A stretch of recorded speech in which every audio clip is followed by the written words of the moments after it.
They have used a lot of violence. They have beat us, beat the protester, or catch us. And we are going to tell them we do not afraid. We need to have something that is independent substitution to check what happened in the past. What did the police do? So in order to give us the truth of Hong Kong, yeah. We've been shot with bullets, real bullets, plastic bullets. We've been threatened and just tortured and suppressed in our fight for freedom and democracy, and that's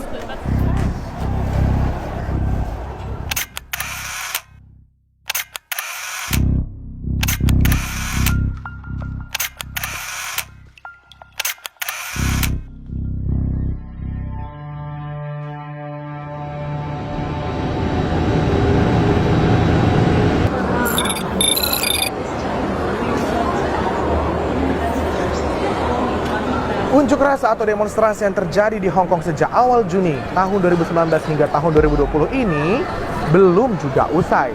Gak cuma sekali atau dua kali unjuk rasa ini berujung ricuh. Lantas, apa sih yang bikin masyarakat di Hong Kong bergejolak untuk melakukan aksi unjuk rasa dan demonstrasi ini?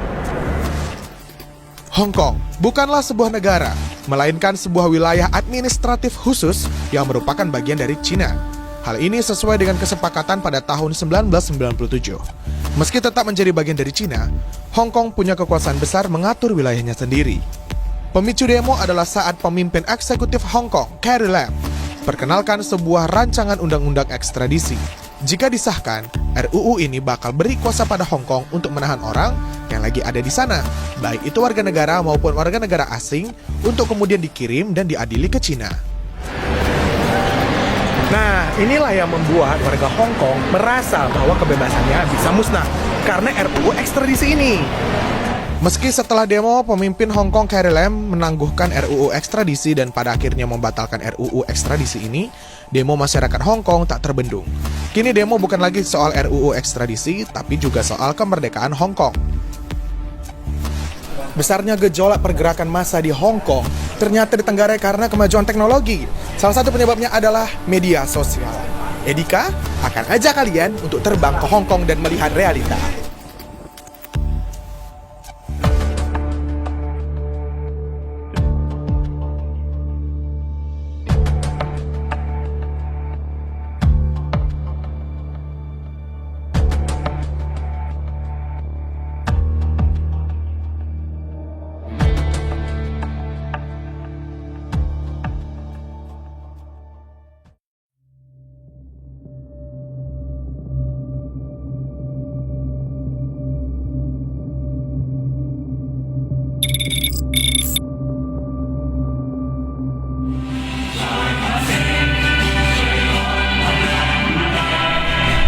Sahabat Kompas TV, sekarang saya berada di depan Chater Garden, Central Hong Kong. Hari ini 19 Januari 2020 telah berlangsung aksi unjuk rasa yang dilakukan oleh beberapa masyarakat di sini menuntut 5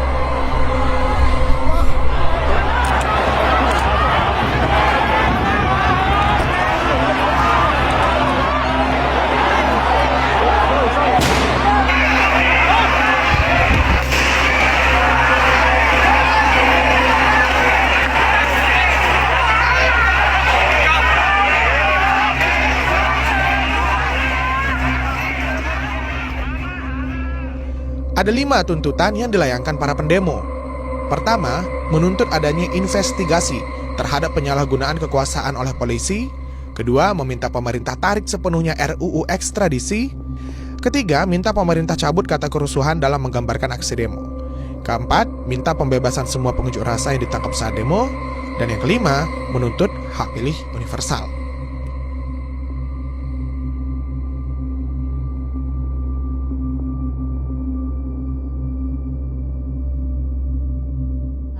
It's not my first time to go to the protest or rally. I participated because also CHLF organized a big rally on June 9th. Is there any fear that you feel when you join the protest?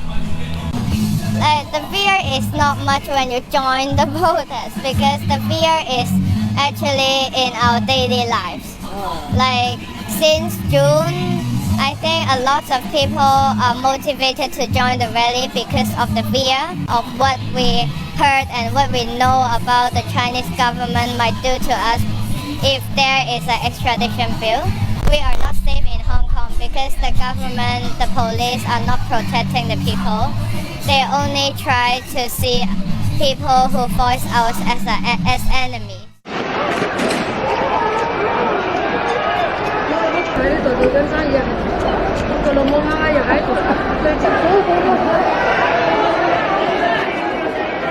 What kind of social media did you use to get that information? Mostly Instagram. Can you tell me how that platform works at spreading the information about the protest?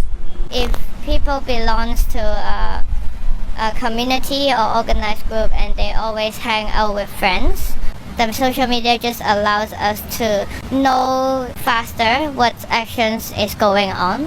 Maybe to some of the people who want to join all the actions, then it's easier for them to get all the information. For example, in 1 week, then someone will help to consolidate what are the actions every day. So in one calendar, so people can know directly what is the actions for this week. Usually, it's Telegram that we use the most, so there's a lot of privacy that we just share, say, posters and information about when and where and the theme of the protest. Sometimes, but you know that nowadays some of the people from China, from mainland China, they just go into the Lincoln and then they post some news to try to make the people confused. So sometimes we have to get the first-hand information by Telegram.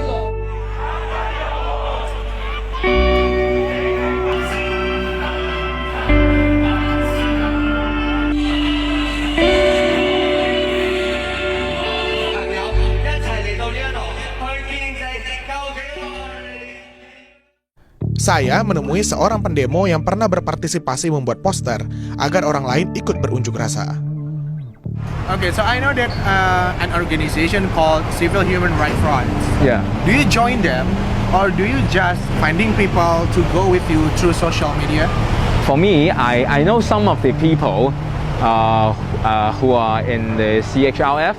I will be in help with some of the graphic designs to call people to the street. And the third thing is that I am also a participant of the march they held. Yeah. Selain media sosial seperti Instagram dan Facebook, LHIKG atau dalam bahasa Kanton disebut Lintang juga berperan penting. The pinpoint is the demonstration. Lintang is for discussion before the demonstration and after the demonstration. No Frontier will use that app, that forum, between the demonstration.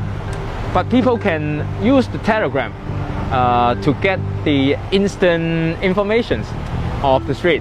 There are many different kind of channels that are forwarding the news, saying that where are the police or people are arrested at where. Yeah, there's some information like that. At the very beginning of the movement, the MTR is still clean. People can know about which MTR station is closed, and that kind of useful information. I want to make it clear, you use Lintang before the protest, Yeah. and then you using instant messaging like Telegram Yeah. during the protest, and then you discuss about the protest after the protest in Lintang. Yeah, and the second point of the Telegram is that you can see many of the instant informations, no matter you are on the protest or you're at home. Okay. Yeah, because there are, I don't know, maybe 20 to 100 channels that they forward many of the news, like TVB News, Now News, iCable. There are many tremendous of information that people cannot absorb at the street, on the street. So Telegram can play that important role. Bahkan para pendemo mempunyai cara tersendiri jika internet di Hong Kong dijam atau dibatasi. Para pendemo bisa menggunakan sebuah aplikasi untuk supir taksi.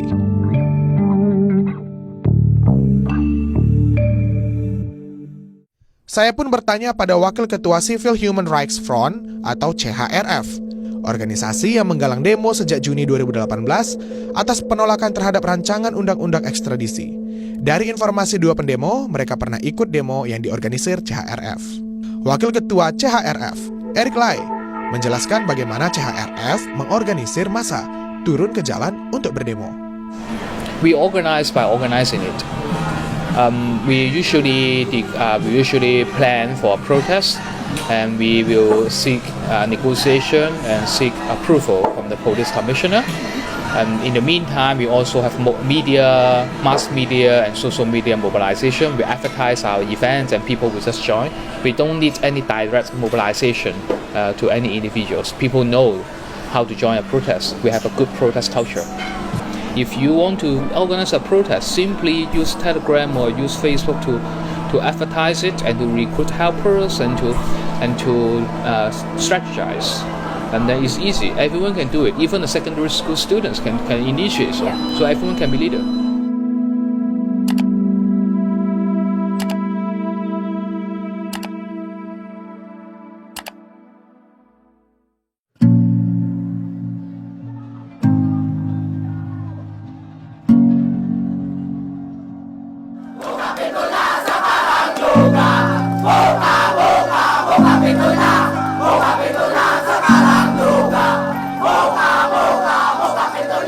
Teman-teman, jangan melempar teman-teman. Pasukan BRIMOB yang maju ke depan itu mau ganti dengan kawannya yang sudah tergerak di depan rekan-rekan. Kami juga, TNI Polri juga manusia, teman-teman.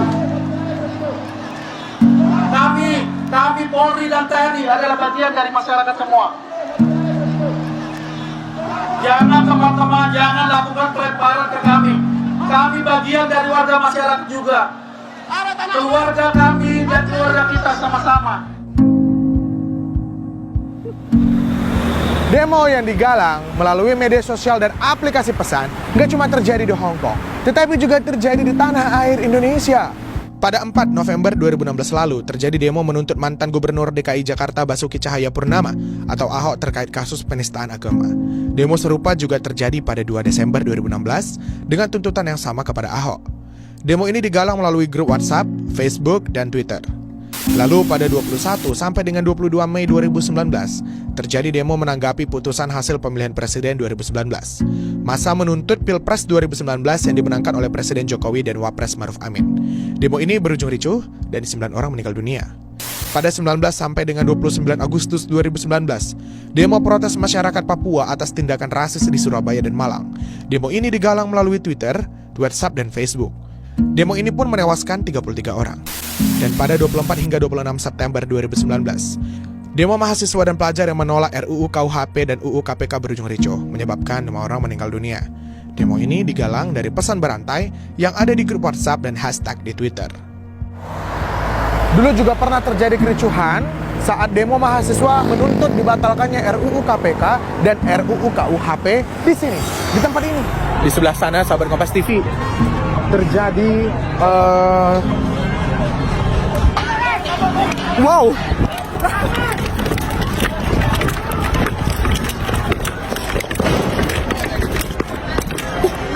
Mau muslim, kita mundur dulu bersolat. Percuma kita maju, mundur. Tapi kalau boleh di dalam menembak loncat, nggak mudah kita. Mending kita mundur dulu semua, melaksanakan kewajiban kita dalam takrib secara berjamaah. Yuk, kita balik semua dulu di tempat evakuasi.